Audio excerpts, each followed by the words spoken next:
विनायक राऊत हे शिवसेनेचे नेते आहेत.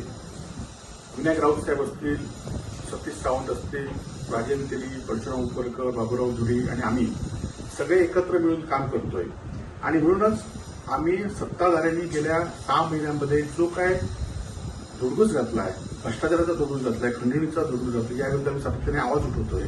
म्हणूनच इथले पालकमंत्री याबाबत आपलं लक्ष कुठे दुसरीकडे वळवण्यासाठी अशी स्टेटमेंट देत आहेत. खरं तर आम्ही पराभव जाऊन सुद्धा आम्ही सगळी मंडळी ही एकत्रपणे काम करतोय उद्धवजीच्या नेतृत्वाखाली.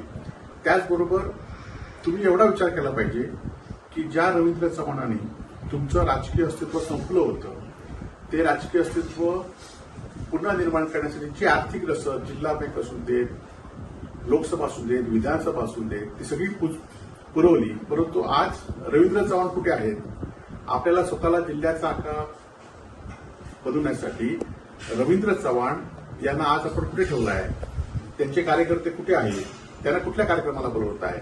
आणि त्यामुळे आमच्यावर आरोप करण्यापेक्षा तुम्ही तुमच्या पक्षामध्ये जे आका बनवला जात आहे आणि ज्यांनी तुम्हाला मदत केली, तो तुमचा इतिहास आहे, ज्यांनी तुम्हाला मदत केली त्यांना गाडण्याचा, त्यांना बाजूला काढण्याचा प्रयत्न तुम्ही करताय. आणि त्यामुळे तुम्ही किती एकमेकाबद्दल आमच्यावर आरोप करा, आम्ही सगळी मंडळी एकत्र असून ज्या ठिकाणी चुकीच्या गोष्टी असतील त्या ठिकाणी आम्ही आवाज निश्चित उठवणार आहोत.